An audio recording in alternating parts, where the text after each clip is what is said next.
Greetings, Cap fans, and welcome to episode 89 of the Captain America Comic Book Fans Podcast. I'm your host, Rick Verbanis, and as always, I'm joined by the best gosh darn co-host out there. That would be Mr. Bob Lucius. Hey, Bob.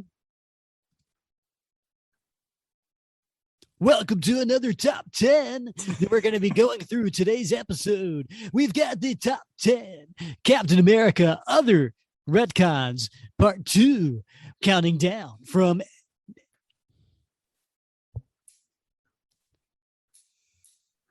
number 5, going on way to number 1, voted by you, our listeners. But not really. No voting was involved, Rick. No. I just pulled these out of my butt. That's true. No, or, Rick, or some would say you're coccyx. Oh, flashback to the last episode. Vocab test today, folks. You got a quiz. You know, Rick, I was thinking about what you just said in part 1 of our top 10 Retcon show, and how you reached out to Catherine Schuler-Grunwald, and you mentioned how you had a very sort of, just what was the word, the adjective you used? I don't know, but you had a nice conversation with Catherine in episode 11. Mm-hmm. That was the one episode that I wasn't there by your side, man. I still carry that burden with me. Yeah, it is. That was a trivia question I think we had back during one of our Q&A episodes. What was the one episode that Bob was not the best gosh darn co-host? And that was the Catherine Schuler-Grunwald interview. And that's probably because the word I was using that you couldn't remember was intimate. Yeah, I didn't want to say that. Yeah. Especially after we just talked about coccyxes. Yeah, no, come on now. Come on. Yeah, don't go there. Yeah, it was a really nice conversation between me and Kat, talking about Grunwald, and she's a lovely lady. She does a lot of cool stuff going on right now. She's got this something called I think it's called Cosmoda Cosplay Runway, which is pretty cool. I think it's kind of like cosplay meets model runway kind of thing. I'm liking that. Yeah. I should probably check that out. Yeah. She's a real interesting lady. And so we had a great conversation back then during that episode. But yeah, that's and I think it's a great opportunity for folks. If you missed that episode, go back, listen to it, but then follow it up with episode 82, which is our interview with Jason Olsen and his book about Mark Grunwald's run in Captain America. Oh yeah, and I told her about that. She's very excited about listening to that episode herself, because she had an interesting time, a good time talking with Jason. Yeah. She loves Jason. Yeah, that'd be nice. That'd be like a nice weekend treat for somebody, right? Those episodes back to back, and a cold one. Exactly. So Bob, I don't have a whole lot to go over before we get to the second part of the top 10 list. I will say, for all those out there who go on to our Apple iTunes and rate for us our 5-star review, we truly do appreciate that. That helps us get recognized, gets some more people out there to check us out. So please do leave a review. If you leave a 5-star review, we'll be happy to read that here on the podcast. And then also, I just want to point out too, we have this really lively group of Cap fans on our Captain America Comic Book Fans Facebook group, which we have over 4,000 Cap comic book fans, and it's such a lively group. We've got new posts going, multiple new posts going every single day, people talking about their comics, talking about upcoming stuff, sharing articles, posting images, and then there's all the the nostalgia that goes along with it, whether it be classic toys or, mentioning, paraphernalia and t-shirts. And, it's just, if you're a lover of Captain America, and of course you are, because you're listening to this show, if you haven't already checked out the Facebook group, do yourself a favor,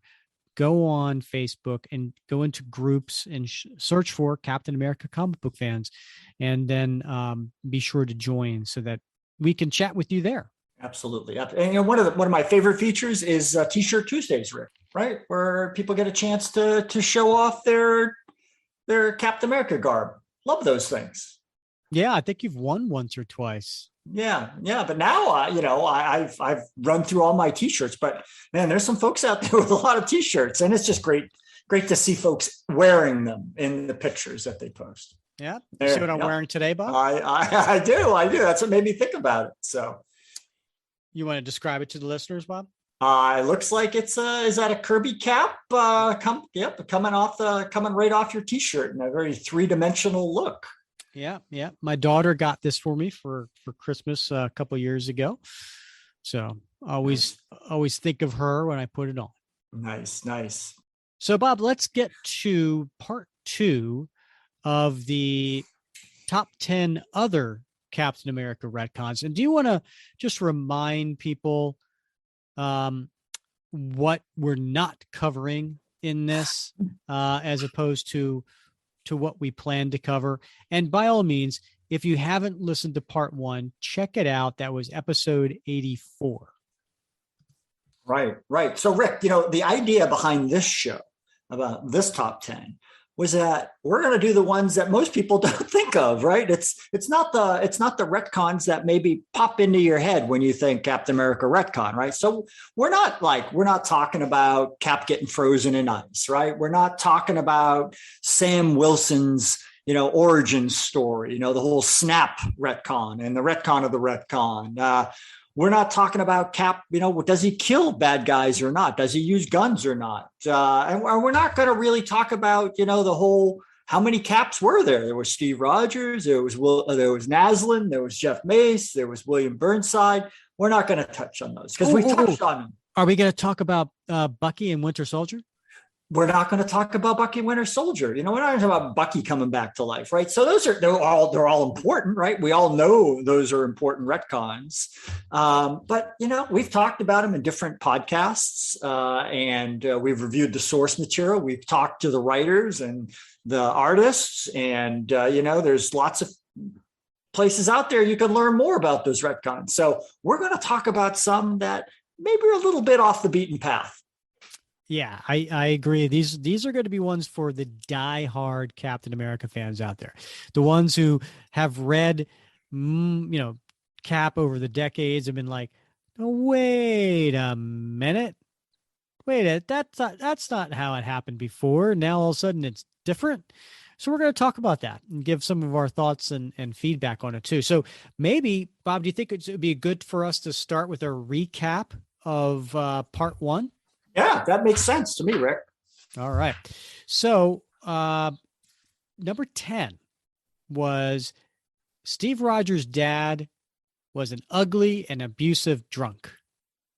So we talked about that. Yep. Number 9, Steve always wanted to be an artist. I think it's pronounced artiste.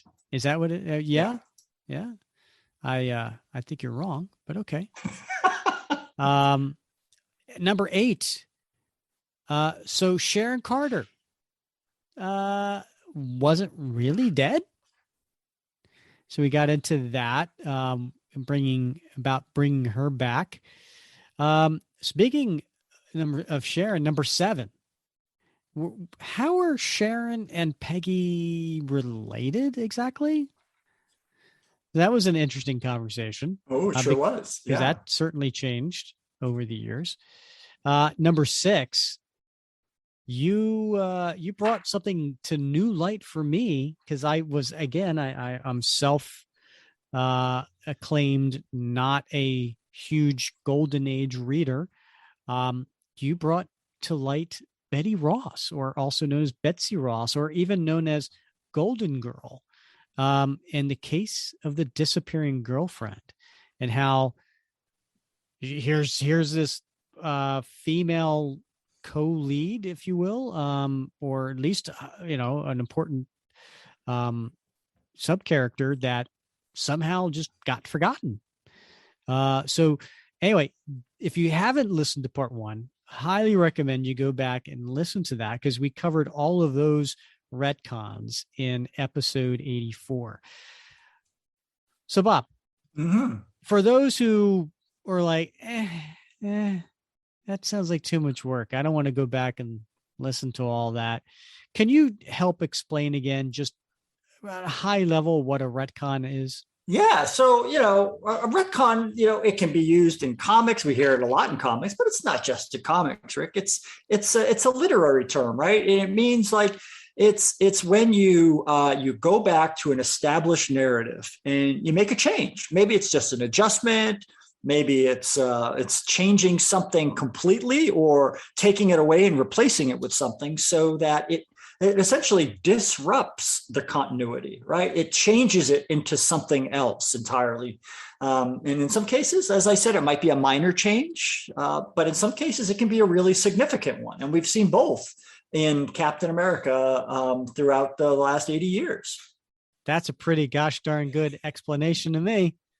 All right, so let's get to it, shall we? All right. And so we're going to do the remaining 5 of the top 10 other Captain America retcons. Number 5, Albert Malik. Who the heck was that? Yeah, right. When listeners are listening to this, I every time you introduce one of the retcons, I want people to go, "Oh, I didn't see that one coming." All right. Right. Thanks, Quicksilver. Right. That's the one. Yeah, that's right. Not the obvious one. So let's face it. Right. The Red Skull was without a doubt Cap's biggest nemesis in the Golden Age comics, right? So he appeared in 9 different stories across 5 different titles, not including Captain America Comics #1, because that was the story that featured the imposter Red Skull, George Maxon. So far, so good, right? All right. But then we have that pesky storyline that begins with Tales of Suspense 79. That's the one, the Red Skull's first modern day appearance, as opposed to the earlier Tales of Suspense stories that were flashbacks. Mm-hmm. Oh, by the way, if anyone wants to catch that, we covered that in episode 12, where we covered Tales of Suspense 79 through 81, which was, as you pointed out, the Red Skull in the current story, and happened to also be the first Cosmic Cube. Right. Yeah. So, Rick, in Tales of Suspense 79, the Red Skull reveals to Steve Rogers that he too had been in suspended animation since the fall of Berlin in 1945, and he had only recently been reawakened as well. Okay. But if that was the case, then who the heck was the Red Skull going up against Captain America in Young Men number 24? Which came out in 1953, and number 27, which came out in 1954. Or how about Captain America's Weird Tales 74, which came out in 1949, which was where the Red Skull's already, he's in hell, right? Right. Yeah, he's in hell. Right. So let's set aside the Weird Tales story, which I think that one's just too difficult to explain. But what about the other 2, right? Now, as it turns out, Marvel was able to paper over that continuity gap just as handily as they did in the story, with William Burnside that ran from Captain America 153 to 156, where they sort of explained and retconned those 1950s Cap stories that Atlas put out. As a perfect counterpoint to the commie smasher Cap, the 1950s Red Skull was revealed not to be Johann Schmidt, but rather this guy named Albert Malik. As we learn at last, after many years, in Captain America Annual number 13, which came out in September 1994, the Red Skull of the 1950s was a Soviet spy recruited by Soviet Premier Georgy Malenkov. And he was asked to adopt the Red Skull's persona and go out and be sort of a warrior for the International Communist Front. So his first mission was to retrieve a lockbox that once belonged to Hitler. And that story is what we read about in Young Men 24. At least it was retconned that way. And what we see in Young Men 24 was the Red Skull. And now we know it's Malik. And he's trying to get into the UN because he thinks that the UN is in possession of Hitler's lockbox. And that's where he goes up against William Burnside and Jack Monroe as Bucky. So this annual number 13, also explains how the events detailed in Captain America 78. So that's another 1950s Cap story with William Burnside and Jack Monroe. Pitted Cap and Bucky against the superpowered Soviet agent Electro. So both of those stories now have been retconned thanks to annual 13. Not the Red Skull that we know and love. Well, no. Johann Schmidt, but this Albert Malik guy, right? So we read a bit more about this communist Red Skull in Solo Avengers number 6, which came out in May 1988. And that story pits Hawkeye and Peregrine of Silver Sable International and Sandman, of all people. They team up to bring down this Red Skull imposter operating out of Algeria, and they send him packing off to prison. Now, when Albert Malik in prison learns of the supposed death of the real Red Skull in Captain America issue number 300 in 1984, he decides he's going to break out of prison, right? And he's going to readopt this Red Skull persona. That was in issue 347. But he learns the hard way, as many folks do that go up against the Red Skull, that Schmidt isn't really dead. And he's not particularly happy about this Albert Malik dude impersonating him again. Apparently, imitation is decidedly not a perceived flattery in this case.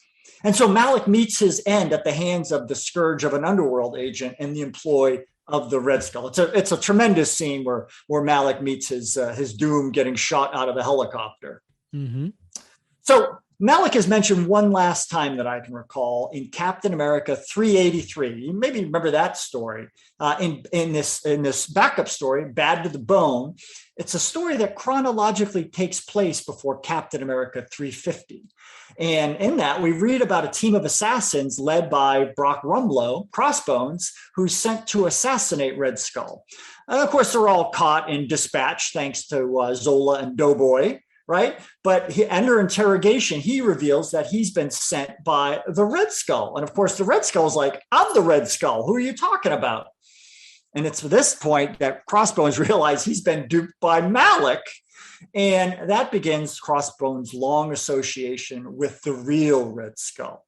Now, Rick, this is where it gets crazy, right? Because one of the most interesting sort of byproducts, the collateral implications of this shoehorning of Albert Malik as the 1950s Red Skull plays out in Amazing Spider-Man Annual number 5, which came out way back in November 1968. In that, Peter Parker heads to Algeria to figure out the circumstances that led to his parents' death. Now, when that story was originally published, it appeared that we were talking about the real Red Skull, Johann Schmidt. But retroactively, we now know it was Malik who ordered the deaths of Richard and Mary Parker. Dun, dun, dun. Right, exactly, right?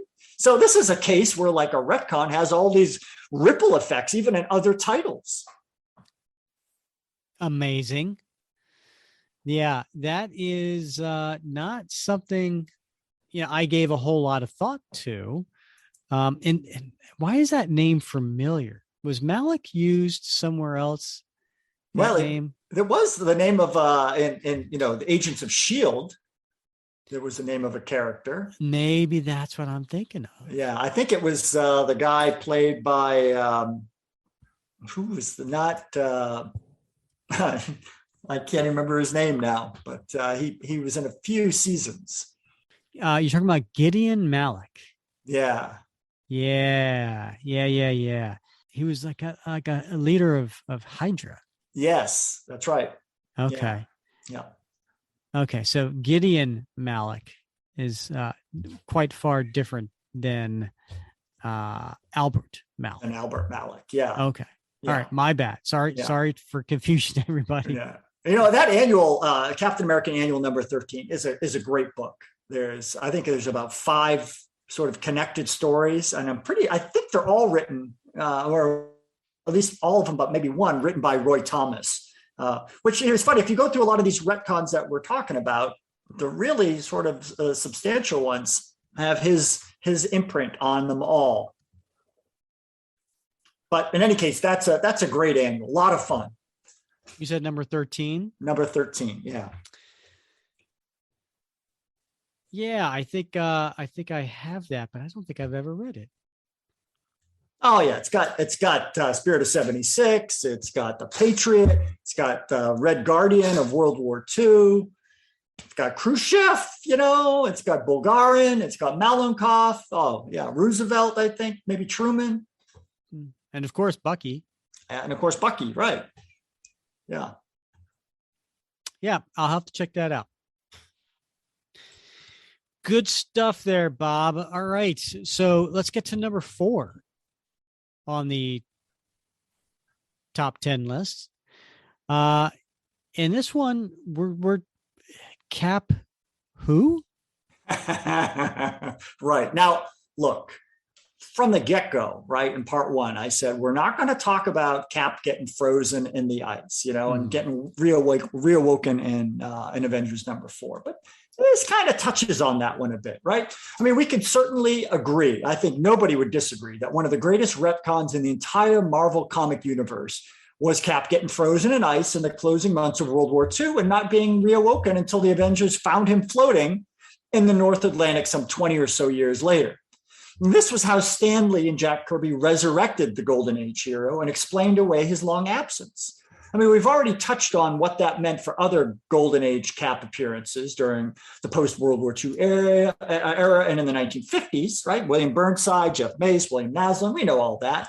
But there's one detail in that Avengers number 4 reintroduction of Captain America that gives most fans, pause. Now, if you recall, in Avengers 4, Namor, the Submariner, happens upon a tribe of Eskimos worshiping a mysterious figure frozen within a large block of ice. Mm-hmm. And in a peak of anger and spite, Namor frightens off the villagers and hurls the block of ice into the sea, where it floats away and slowly begins to melt, eventually revealing the man hidden within. Now, the Avengers happen to be passing nearby in their submarine, and they haul the floating man aboard, only to discover it's the long-lost Captain America.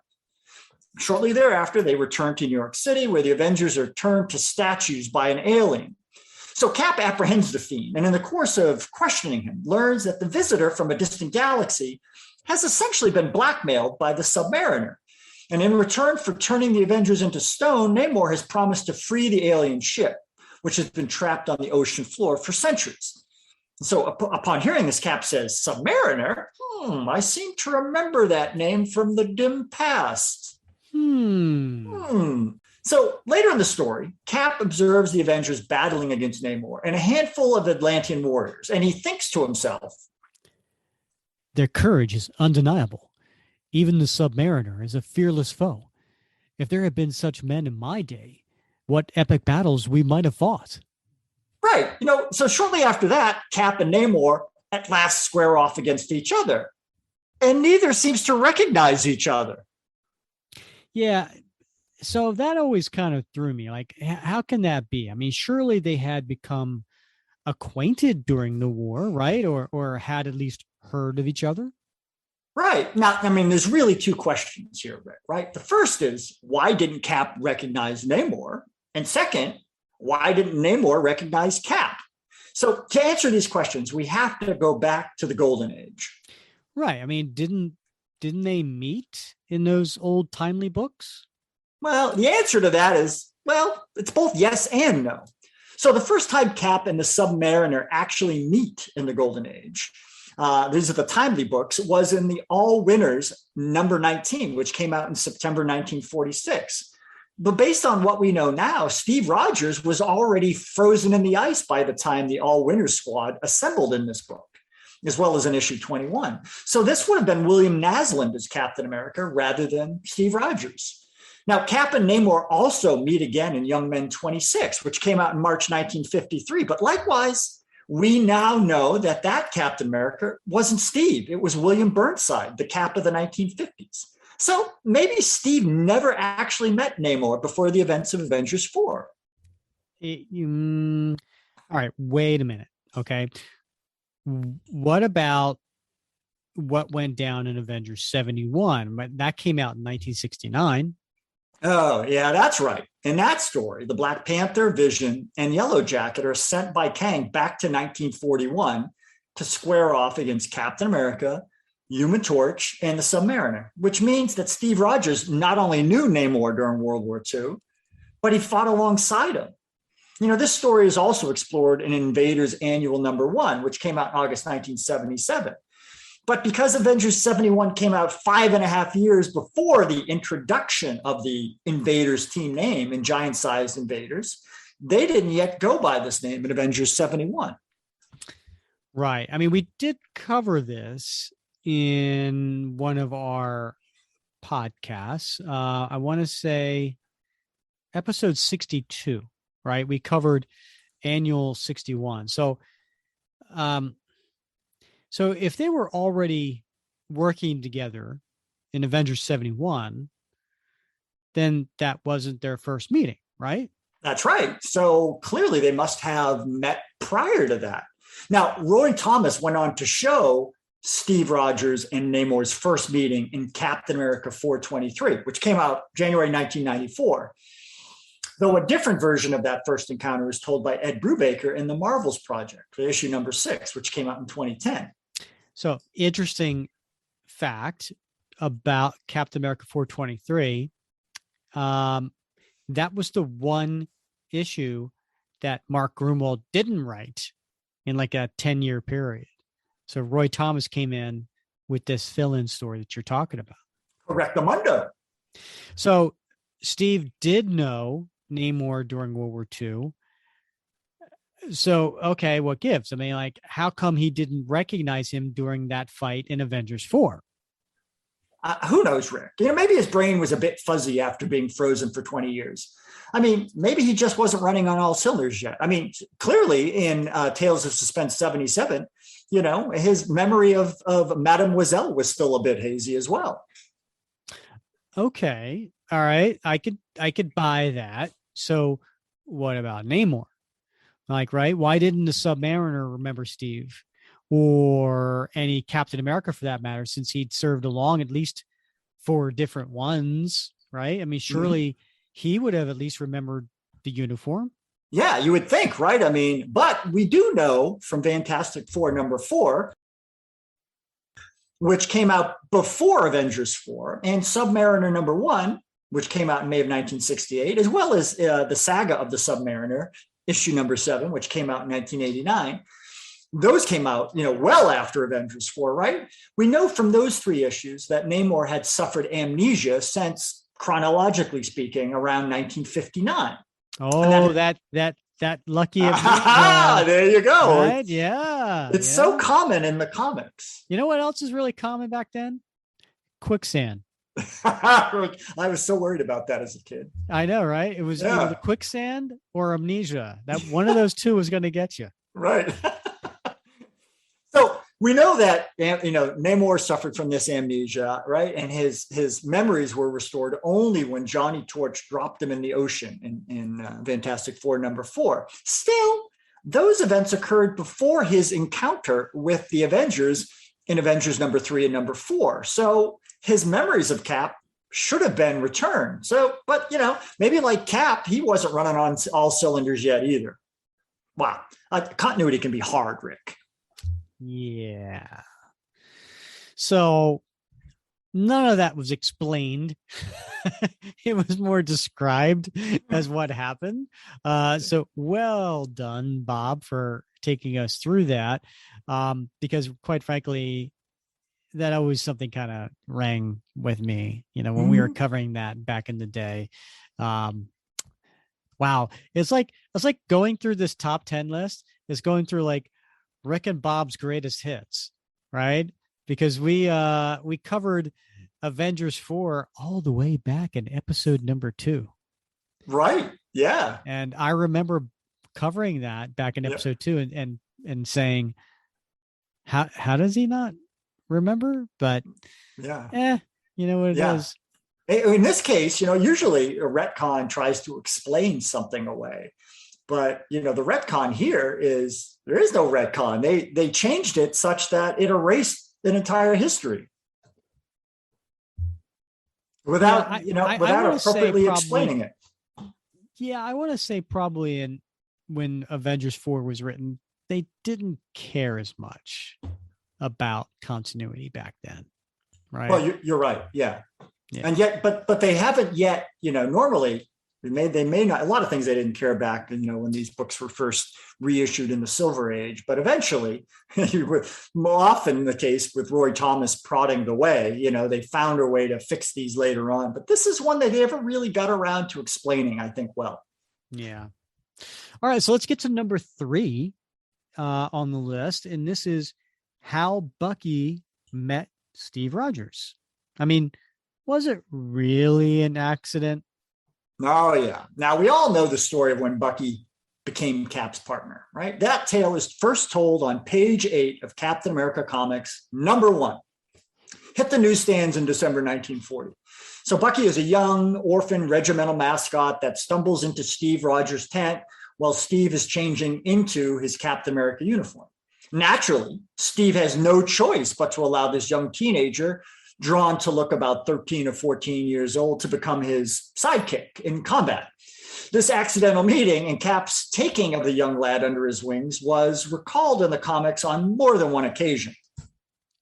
Now, we all know, thanks to Avengers 4, how Bucky met his supposed end towards the end of World War II, when he fell to his death off an explosive-laden aerial drone stolen by Baron Zemo. It's a story retold in detail in Volume 5, issues 5 through 6. Throughout much of the Silver Age, but especially those first dozen issues of his own series, Steve Rogers wrestled with the guilt he bore for allowing this mere boy to go into combat at his side, and for Bucky's, well, let's just say it, almost foreseeable death. But was he a mere boy? I mean, the revelation that Bucky wasn't really dead and had been turned into the Winter Soldier, a story told in Captain America, Volume 5, issues 9 through 14. Oh, by the way, for our listeners, we did explore that in episodes 19 and 21. Right. So, I mean, that revelation was huge, right? I mean, it shocked everybody. And it was certainly one of those retcons that has continued to ripple and influence Marvel Cinematic Universe as well as the Marvel Comic Universe ever since. But a second revelation was almost nearly as significant, at least in my view. I mean, as it turns out, Bucky wasn't as young as we were led to believe. And his accidental discovery of Cap's true identity, well, it wasn't accidental at all. Now, when Captain America number 12, Volume 5 again, came out in 2005, we learned that Bucky had actually been 16 years old when he and Steve first met. That's only 4 years younger than Steve himself at the time. And we also learned that he was far more than just the regimental mascot. He had been personally selected by the brass to be Cap's partner and had received extensive hand-to-hand combat and commando training, the same training that Steve himself had received. In fact, Bucky, as we learned, was intended to add a little something extra to the duo. As General Chester Phillips suggests in a flashback, if he gets his hands a little dirtier than most soldiers when no one's looking, well, that'll be our secret, right? At the end of issue 14, we see the actual first meeting when Bucky and Steve are initially introduced, and when Bucky learns that Steve is in fact Captain America. And it's a very different scene than the one portrayed in previous accountings. I also remember there was kind of like a version of that in the miniseries that Fabian Nicea and Kevin Maguire did, the Adventures of Captain America, that 4-issue miniseries. Right. And they kind of delved into that a little bit more detail. Yep. Yeah, and we read a bit more about this meeting and how they got to know each other and the training that went on and how Bucky and Captain America teamed up in the Captain America and Bucky run. That's the legacy issue numbers 620 to 628 that came out in 2011 to 2012, also written by Ed Brubaker. And in 620, we learn a heck of a lot more about Bucky's backstory, including about his sister, Rebecca, or Becca, that we first learned about in the 1991 Marvel Holiday Special that was written by Len Kaminsky, and subsequently in Captain America Volume 3, number 48. So what we learn about Bucky in Volume 5 and in the subsequently published Captain America and Bucky series throws a lot of what we thought we knew about Bucky out the window. Not only was he not the wide-eyed young teenager he was portrayed as in the Golden Age books, but he was actually an expertly trained killer that was specifically assigned as Cap's partners because he'd be willing to do the things that Cap simply wouldn't do. We also see this background told in the Young Allies Comics 70th Anniversary Special one-shot that was published in 2009 and written by Roger Stern. Now, it's been reported that Stan Lee was adamant about keeping Bucky in the grave because he detested teenage sidekicks. And perhaps that's why early proposals to bring him back never got very far. You might remember, Rick, that back in podcast episode 35, we talked about some of those ideas with Tom Brevoort, who had been, by and large, opposed to any efforts to resurrect Bucky. Yep. Yeah, that was a great conversation. I mean, Tom went on, it was a funny story about Ed Brubaker being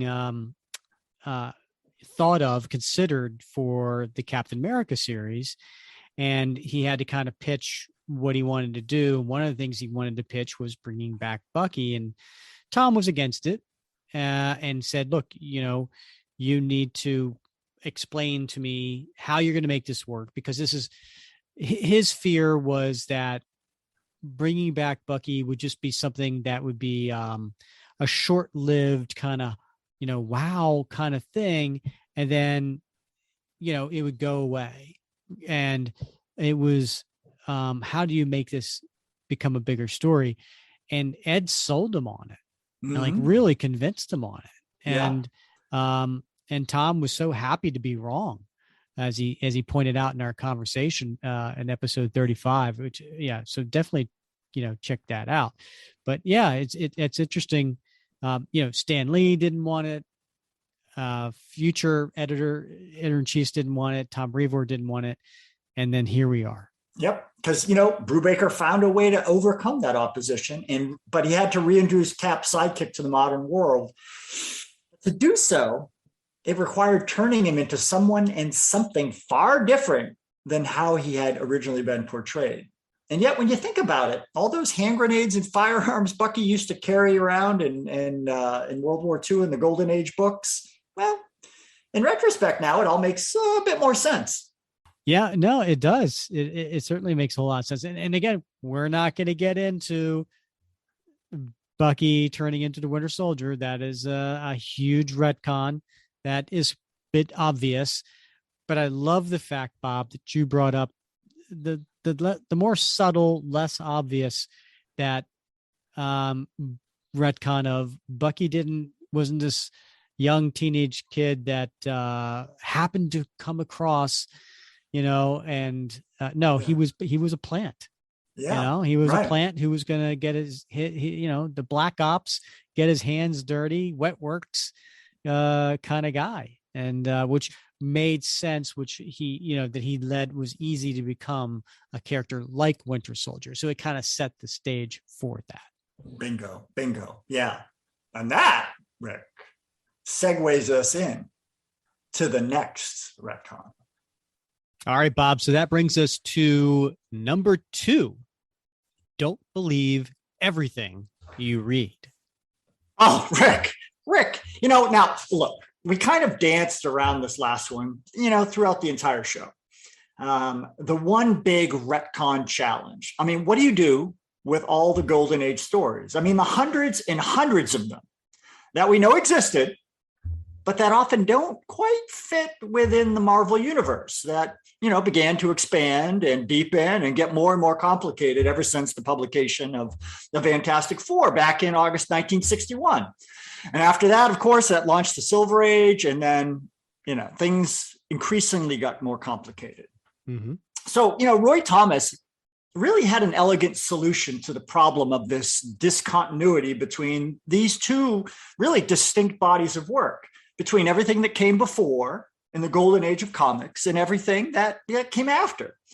He made the case that unless a narrative was retold post Fantastic Four #1, then it was understood to have been merely a fictionalized account of real world events that took place in the Marvel universe. So let's pause there, because that's huge. It is huge, right? Now all of a sudden, if Marvel had not touched on it again in the current Marvel universe, then you could just write it off to say, well, it was just a fictionalized account of what happened. Right. Yeah. Right. That's brilliant. It is, really. I mean, it's they're not saying it didn't happen.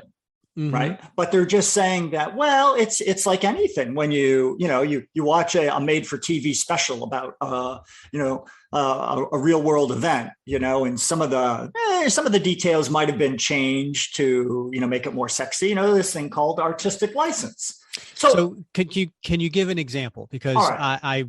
I would love to hear, how he did this. All right. Well, that's fair. Right. So, and again, he did it a lot. Right. But it's also been this method, or this strategy, I should say, that has been woven warp and woof throughout the entire post Silver Age approach to comics and continuity. So let's look at one of my guilty pleasures, the Young Allies. Right. I want to illustrate how this solution impacts continuity. So among my prized possessions are some of the original Sentinels of Liberty badges, timely hawked for a dime back in the early 1940s. I mean, there has been some good posts in the Captain America comic book fans Facebook group if you want to learn more about that promotion. It was probably one of the first that was associated with comics. Right? In any case, today we refer to Captain America as the Sentinel of Liberty, right? I mean, when you think Sentinel of Liberty, you think Captain America. Mm-hmm. But back in those early issues of Captain America comics, it was Bucky Barnes and his teenage friends. So there was Jeff Vandergrill, there was Patrick Knuckles O'Toole, Henry Tubby Tinklebaum, and George Carver Washington Jones, Wash. They were the original Sentinels of Liberty. And while the Sentinels were featured occasionally in some of the Captain America comics early adventures, like #5 and #6 and #9, they eventually added Thomas Toro Raymond, the Human Torch's sidekick, and became the Young Allies. Now, they had their own titles, starting with Young Allies #1, which came out in June 1941, and it ran for 20 issues. And the Young Allies were also featured in a number of other titles like Kid Comics, Marvel Mystery Comics, Complete Comics, Amazing Comics, Mystic Comics, and Submariner Comics as well. So they were pretty good stories, lots of rollicking, fun adventures. But as we talked about earlier in the show, it always seemed, a bit strange that Steve Rogers would take on a partner that seemed, 12, 13 years old. Right. Yeah, right. And it was just as weirdly disturbing to have a bunch of teenagers running missions in, say, like Nazi Germany or North Africa or, Imperial Japan. But, as we discussed earlier, Bucky, at least since Volume 5 of Captain America, we know wasn't really the wide-eyed young teenager who stumbled into Steve Rogers' tent and discovered him, changing into his Cap uniform. It's a revelation that forced Cap, apparently in the comics, the early comics, to take him on as a sidekick. But no. We learned that was simply a cover story for propaganda purposes, to provide stories to America's youth during the war so they'd have someone like themselves to look up to. Characters that looked like them, that talked like them, right? And we talked to Tom Brevoort back in, what was it? Episode 35. Yeah, episode 35, about how important it is for every generation of comic readers to have characters with whom they can identify. But wouldn't it be nice if this whole propaganda thing was maybe, explicitly described somewhere? So, we knew that those old timely stories weren't meant to be taken literally. As it was, Rick, it was described explicitly. So we see this hinted at occasionally in other titles. For example, in issue 4 of Truth, Red, White, and Black, the miniseries, we see Isaiah Bradley reading a copy of Captain America Comics #1. So in a story, we see those propaganda books from the timely Golden Age series being read by characters in the Marvel Universe. It's kind of mind-blowing if you think about it, right? Right. Yeah. Or in, I like to collect the AFES, the American Armed Forces Exchange System promotional giveaways. They used to pick them up for free. They'd have them at the department stores on military bases. And Marvel had this arrangement, and you could go and get them. And I would always go pick up a handful of them because nobody else ever seemed to do it. So I have a bunch of those. But in one particular one, Captain America, the First Avenger, which they published back in 2011, we see a young paratrooper in an aircraft 24,000 feet above the English Channel reading an issue of a Captain America comic book to quell his nerves before jumping into the fight. So again, we see these, time and time again. Yeah.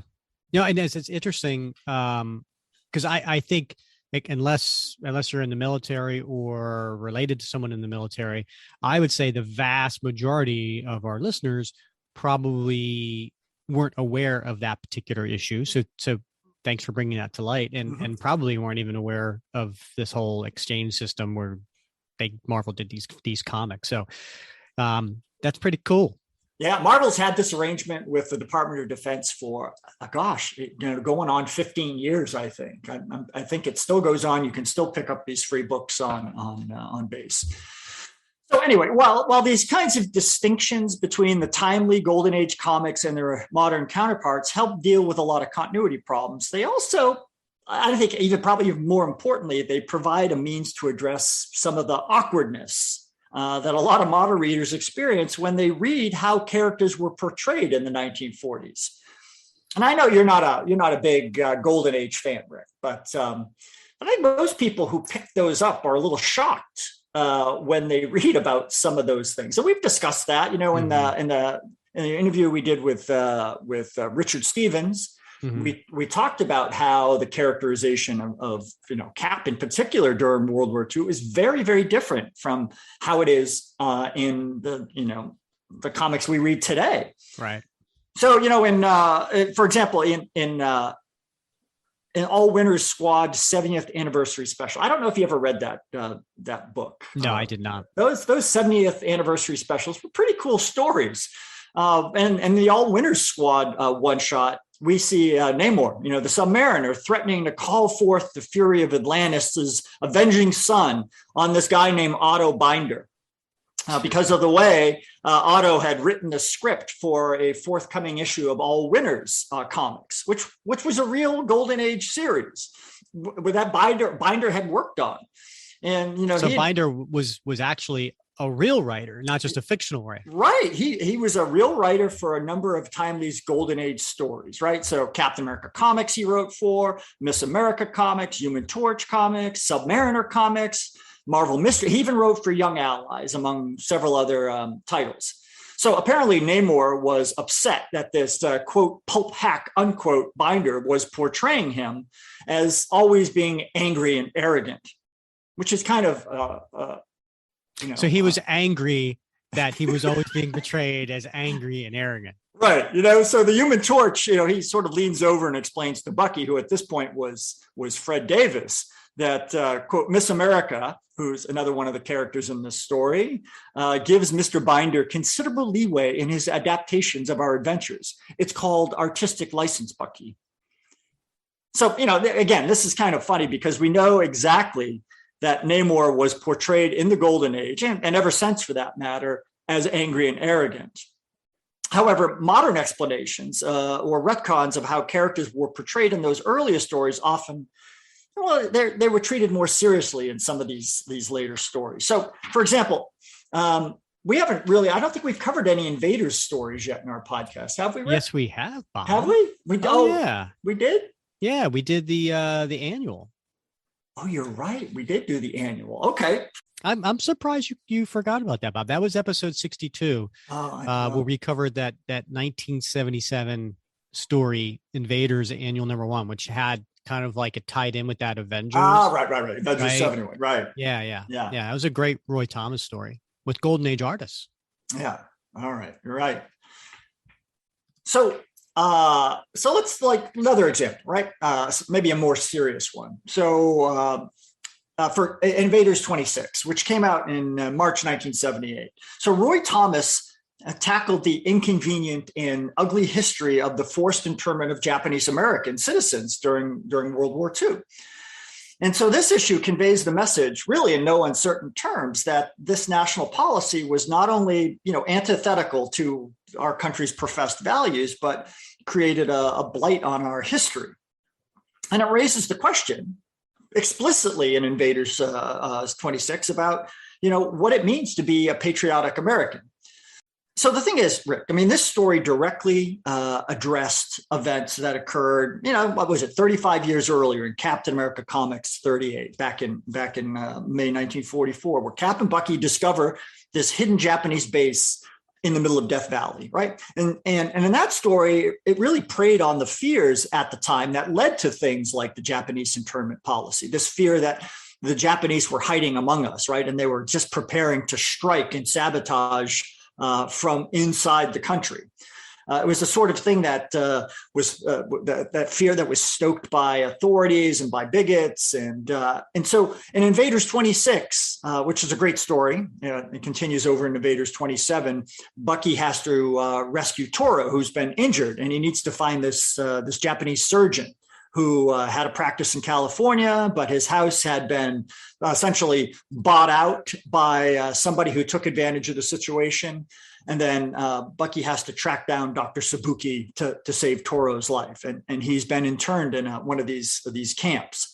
So again, it's taking a modern look at what happened in the Golden Age history. And we can see that, well, the way things were played out in the Golden Age books weren't real history, right? They were just propaganda vehicles. And the way things really were the way things were in Avengers 26. Mm-hmm. So another example comes from the anniversary special, the 70th anniversary special for Young Allies, another one shot, as well as there's this 4-issue miniseries called Captain America Forever Allies that came out in 2010. Now, both of these stories were written by Roger Stern, and they alternate back and forth between modern events and what happened in World War II. And both of these explicitly state, more so perhaps than in any other Marvel comic, that the Golden Age stories published by Timely weren't meant to be taken as literal history. Again, they were to be understood as propaganda developed by the U.S. government in order to, motivate the war effort. So in the first of these accounts, this is the 70th anniversary special, Bucky visits Knuckles and Washington Carver, right? Now they're both old men, and they reminisce about one of their last wartime adventures. And then we see the real Young Allies, not the ones that were portrayed in the comic books back in the 1940s, but the real ones, right? And they're meeting in Paris in August 1944. They're getting ready to embark on a new mission. And they're not at all similar, but they have similar names and they look kind of the same. But Stern, he takes real pains to point out that these are young men. They're not boys. They're not 12 and 13-year-olds. They're professionals and they're warriors. Not at all like they were portrayed for entertainment purposes in Kid Comics or Young Allies or even in Captain America comics. So Knuckles is a soldier, right? And Tubby Tinklebaum is actually Hank, and he's a Marine. And both he and Jeff, who was in naval intelligence, are detailed and working in the Office of Strategic Services, the precursor of the CIA. And Wash is, in fact, Lieutenant Jones, one of the Tuskegee Airmen who would go on to retire as an Air Force colonel. Of all of them, Washington Carver Jones is perhaps the most critical about the way he was portrayed back in the Timely Golden Age stories. He was always portrayed as a bumbling, scaredy cat, minstrel-looking racial stereotype. Yeah. But, he has every right to be the one most upset. Absolutely, right? I mean, if you go back and you read those comics, it's really awkward for a modern reader. And Stern demolishes that characterization. And for that reason, the comic book is this particular one shot, I think, is must read story. It's actually considered the first real appearance of Washington Carver Jones in the Marvel universe. Interesting. Yeah. So those differences they're considered further in that Forever Allies series. In that story, Bucky, who is at this point Captain America, tries to solve a cold case left unresolved by the Young Allies. And from the get-go, Bucky makes it well known that the old Young Allies comics were just a gimmick cooked up by the U.S. government's propaganda office to raise morale. And he makes no bones that, and this is a quote from Stern's writing, "It drove us nuts the way we were portrayed. Those comics made us look like we were the dead-end kids versus Hitler." Who were the dead-end kids? The dead-end kids, that's a good question, Rick. Wasn't that like Spanky and his gang? No, I don't think so. The Little Rascals now? Mm-mm. Gee, Bob, think you could have done some research for this episode? I'm looking it up. All right, look it up. The Dead End Kids were a group of young actors from New York City who appeared in Sidney Kingsley's Broadway play Dead End in 1935. Huh. Oh, there you go. All right. Well, there you go. The Dead End Kids, bunch of actors, right? Mm-hmm. So anyway, the long and short of it, Rick, is that efforts like these to retcon not just the stories portrayed in the Golden Age timely books, but the way the characters themselves were portrayed in those stories helps us address some of the ways that even Cap was portrayed back in the 1940s, especially his behaviors or statements that seem wildly discontinuous, like wildly different from the way the Cap has been portrayed since he woke up from the ice. Mm-hmm. I mean, thanks to these retcons, we can unequivocally say that like our Cap is the real Cap. And the Cap that we read about in the Golden Age is just some sort of, I don't know, weird fictional character that a lot of people had their hands in. But and there may have been some similarities, but it wasn't the real Cap. So let's pause there for a second, because I love, first of all, as someone who grew up in the modern age, reading about Steve Rogers post World War II, post Frozen, the superhero Cap as opposed to the super soldier Cap. This retcon, these retcons, I should say, because there was more than one that you gave plenty of examples. I appreciate these. You know what I mean? Because I'm just not a big Golden Age fan. So to me, these make sense. They explain away some discrepancies or some things that were written back in that time period 80 years ago that made sense. Sure, we'll have a 12-year-old kid come out there on the battlefield, so it explains some things. And it sets some wrongs, of how some of these characters were portrayed, like you just talked about Wash, right? Mm-hmm. So for me, I'm good with all this. I'm really fine. And I think it's smart writing to go in and do this retcon. I say all that because maybe we need to have a counterpoint on the show. You know what I mean? Maybe we need to have somebody who's on who collects Golden Age stories, who loves Golden Age Cap, who says, no, it was always Steve Rogers. There was never, my issues of Captain America from the 1950s, they were written to be Steve Rogers. They are Steve Rogers. Right. You can't tell me that these prized possessions in my, that I have is, oh no, that's William Naslund. Oh no, that's one of the others. I would imagine there's some people out there that take that approach. Oh, absolutely. And I think, we have these debates often in the Facebook group, right? Where some folks just, they think, it's much ado about, nothing, right? It's a big nothing burger. There's no reason to jump through these hoops, right? It's just, Well, and they're right in some respect, right? Because they're all fiction. Mm-hmm. Right. I mean, that doesn't matter if they were published, Symbol of Truth that came out, I don't know, a few weeks ago. Right. And, or Captain America Comics #1. I mean, that's all fiction. But the way that I think Roy Thomas set the strategy for how Marvel would sort of try to bridge the old stuff, which there's a lot of stuff in there that's really hard to why Steve Rogers wouldn't act that way. I mean, he wouldn't torture people to get information out of them, or he wouldn't kill 1 million Japanese by collapsing a tunnel under the ocean on top of them. I mean, he wouldn't do those sorts of things, at least the Cap that we know. So it's very hard, I think, for the average reader, perhaps, or the casual reader to reconcile those. And so Thomas set a strategy that allowed Marvel to allow folks to enjoy both without maybe struggling with how do you reconcile those things? Mm-hmm. Right. I mean, one of the profoundest, discussions we always have is would Cap carry a gun? Would Cap use a weapon? Right. And we've done whole shows about that. Mm-hmm. And whole stories have been written about that. And it's true. You go back to the Golden Age, and certainly you see Cap using weapons of all kinds, right? Including, flying in an airplane and using the machine guns on an airplane. So how do you reconcile that? And you reconcile that by saying, that was all good propaganda. Those were real stories, but they didn't tell real event. They didn't, literally tell the story. They were fictionalized accounts. So, that's kind of interesting, because we're saying, no, that was just propaganda back during the war. Well, guess what? It was.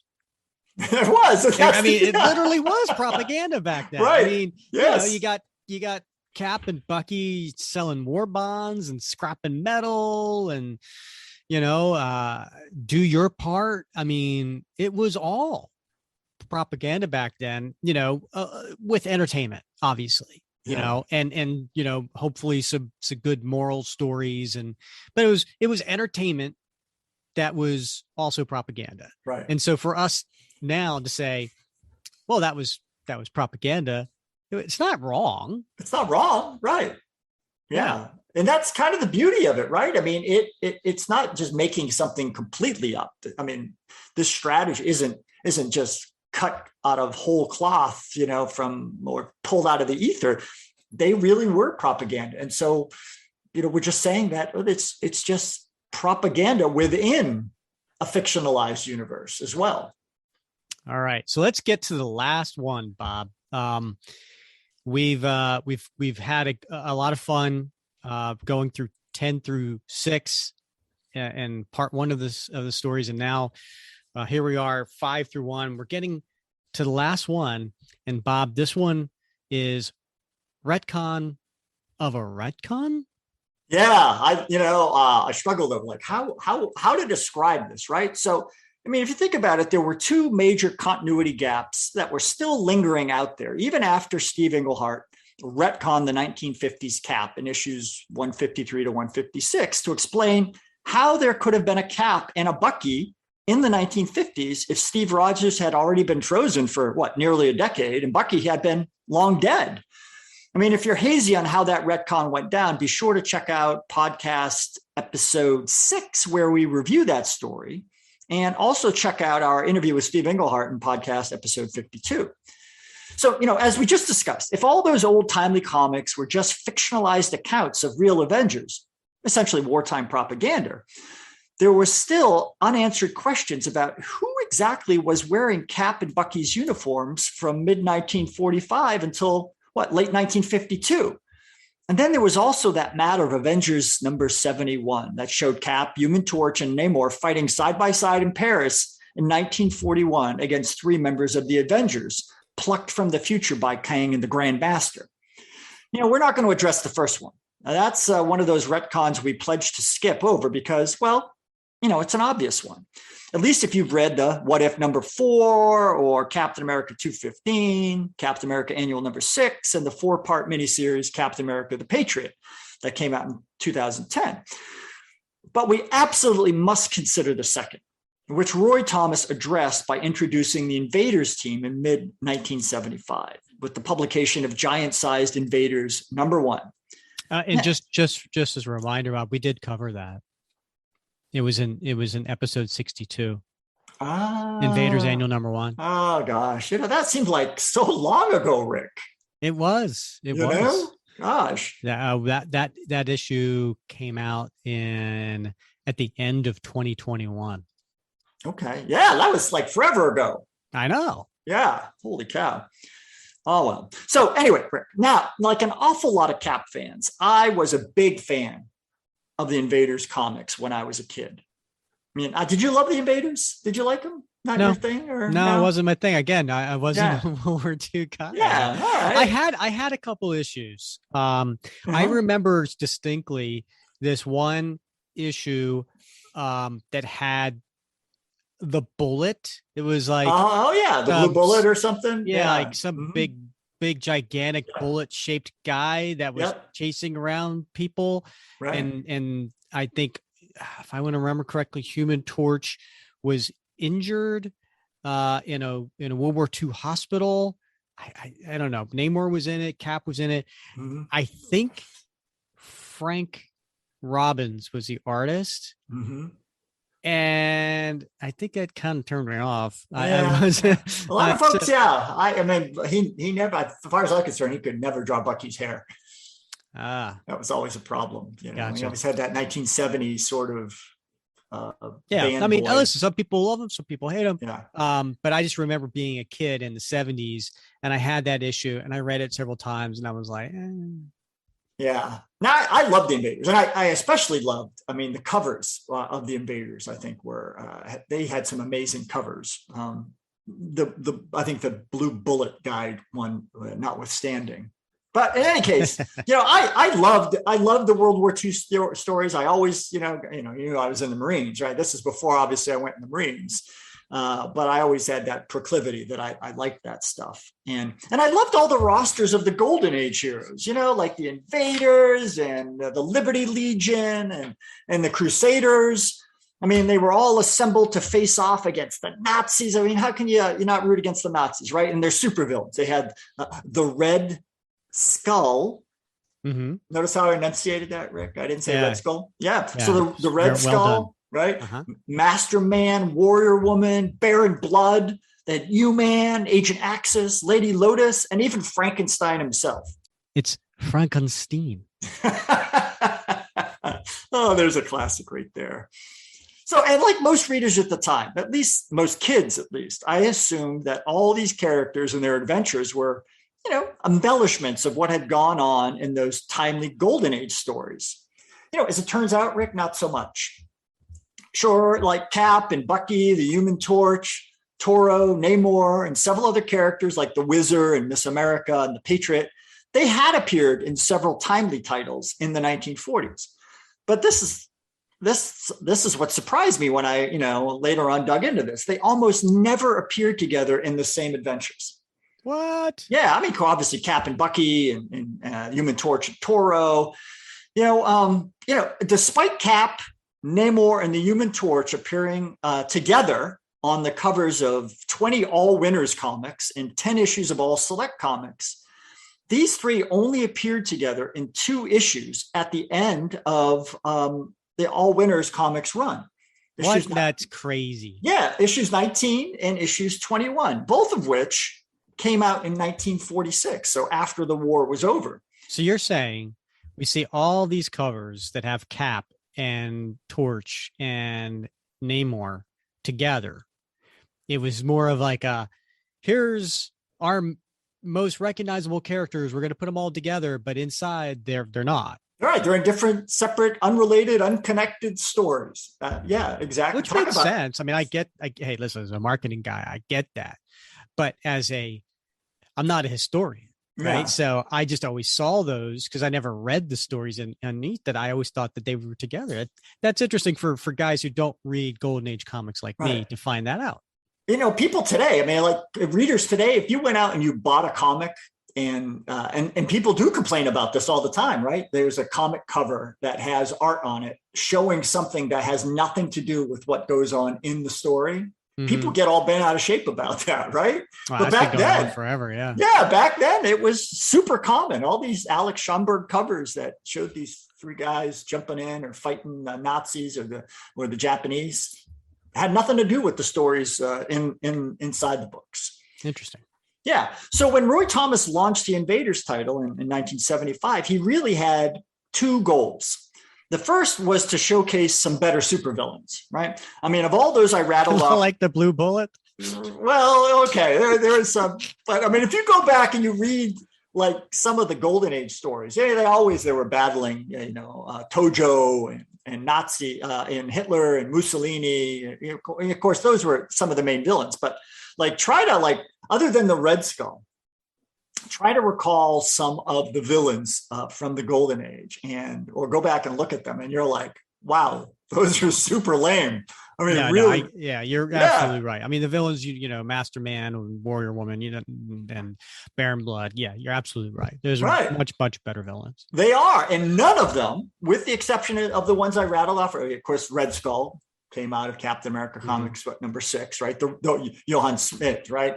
The real Red Skull. And Frankenstein's family. Oddly enough, that was also in a timely Golden Age. Frankenstein was in USA Comics number 13. He went up against Cap and Bucky. So, Roy Thomas wanted to liven up the Rubes gallery a little bit, and he did so. As you said, great characters: Master Man, U-Man, Warrior Woman. These were Baron Blood, for crying out loud, right? Mm-hmm. These were great characters. But, the second reason was perhaps even more profound, and that was to explain how Cap, the Human Torch, and Namor could possibly been fighting with each other, fighting alongside each other when everyone knew that the Golden Age version of the Invaders, the All-Winners Squad, hadn't been a thing until after World War II. And if we've been paying attention all along to our Cap-related retcons, we'd know that would have been William Naslund as Cap and Fred Davis Jr. as Bucky, at least in All-Winners Comics 19. And by the time All-Winners Comics 21 was out, it would have been Jeff Mace as Cap, right? And Fred, again, as Bucky. So there weren't actually any stories during the Golden Age when Steve Rogers as Cap was fighting alongside the Human Torch and Namor. So, how do you deal with that? So I don't know. Right? Yeah. All right. Well, Roy Thomas is going to tell you how he dealt with it. So the basic premise of the Invaders was pretty straightforward, right? All those covers showing the characters fighting alongside each other during the war. It turned out they were, in fact, confirming what we already suspected. Cap, Bucky, the Human Torch, Toro, Namor had fought together during World War II. Just as Thomas had hinted at in Avengers 71. And just as they had been portrayed on so many of those Schomburg covers, it's just those stories had never been written about in the Golden Age titles, and we're still waiting to be told. And that was the key, right? All those things had happened, and they were hinted at in the covers. So when we see Cap fighting alongside Namor and Human Torch on the cover of, All Winners number 1, right? That actually happened, but just nobody had written about it yet. That's brilliant. Yes, isn't it? It is. In his introduction to the giant size Invaders number 1, Thomas made it definitively clear that any timely Golden Age stories were to be understood as fictionalized accounts of what those heroes had actually been up to in the 1940s, put out again to support the wartime propaganda. And they were only to be considered fictionalized unless they were subsequently verified in a forthcoming Invaders story. So that's brilliant, right? So it is. It's like, if you want to read the real stories that happened, then you need to read the upcoming Invaders series. Yeah. So it's brilliant, right? It's a great marketing scheme, number 1, but it's also a great way to address continuity. So basically, in other words, what he was saying was that the Invaders stories were actually retelling the actual events that happened, while all those original timely Golden Age stories were really kids' bedtime stories, written by writers that were employing a lot of artistic license. So we see this convergence, right, of these two continuities, the Golden Age and the modern stuff. in Invaders number 16. So in that issue, we see the invaders infiltrate Hitler's Berchtesgaden castle. Now, if you remember, it's the very same castle that we saw them attacking on the cover of All Select Comics #1, way back in September 1943. And that cover back on All Select Comics #1 had absolutely nothing to do with any of the stories in that issue. But now we know that that story was true. The way it was depicted on the cover of that issue back in 1943, that story is finally told in Invaders 16. Brilliant. It's brilliant, right? So everybody who loved those Schomburg covers could say, oh gosh, yeah, they were lovely, artistically beautiful, but meaningless in the context of the Golden Age stories. But now they're no longer meaningless because the stories are told in the Invaders. So I love this approach. You know, the way Thomas instituted this strategy to bridge the Golden Age and subsequent continuity. And then other writers like Stern leverage as a means to address some of the awkwardness around the behaviors and the characterizations of the way the characters were treated in the Golden Age. So ultimately, I think thanks to Thomas, we can confidently affirm, as I said earlier, that Captain America, the one we know today, never really did those things he was portrayed of doing back in the Timely stories, you know, torturing prisoners during interrogation or shooting weapons or committing mass murder, or even, as this has happened also in the Golden Age stories, using somewhat demeaning language toward ethnic or racial groups. Mm-hmm.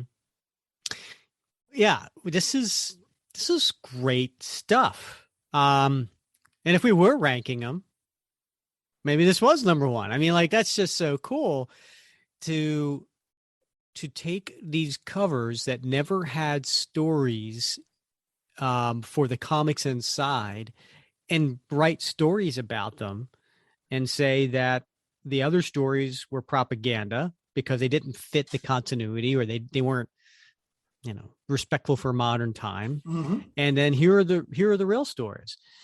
I gotta tell you, comic books are fun. This is just fun stuff, right? I mean, there's something for everybody here. And I love the fact that, you know, we have these brilliant writers that see areas that need to be addressed and come up with these clever, interesting, fun stories to address them. I mean, you know, I'm not a purist, right? I'm not going to be like, well, you can't touch that story. If something else comes later that kind of heightens something or makes something a little bit more interesting or explains something, I'm all for it. And Bob, I got to say, you outdid yourself with this research, my friend. This was great stuff that you pulled together to kind of take us through all of these interesting retcons over the last 60 years. You know, here's the thing. I think not a lot of folks, but we do have debates in the Facebook group about, you know, retcons, right? Is it a symptom of lazy writing? Or I think what you're saying is it can often be a sign of very creative writing, right? I mean, you have to be familiar with what happened previously in order to do a good job with a retcon. I think some of these retcons, at least the ones that we've explored, are very creative ways to deal with issues that allow the narrative to go in a different direction and maybe a direction that's more appropriate for the times or more interesting. You know, certainly without the retcon, without bringing Sharon back, right? Without developing the character of Peggy and accounting for her relationship with Sharon and Steve Rogers, without, you know, dealing with the issue that, like, how the hell would Steve Rogers, you know, get a 13 or 12-year-old as his sidekick, right? All those retcons, they really improved the mythos. They really took the stories in different directions that were interesting and made you want to continue to read. And I think that's what great writers do. And we've seen the work of some great writers here.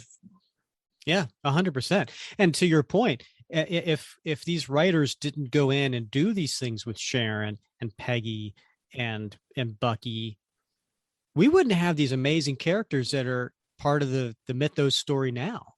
Yeah. I mean, sure, something else may have come along, but how interesting has it been to have Bucky as the Winter Soldier, and Sharon returned as a major love interest, and Peggy explored further. Yeah, I mean, like, this is great stuff. All right.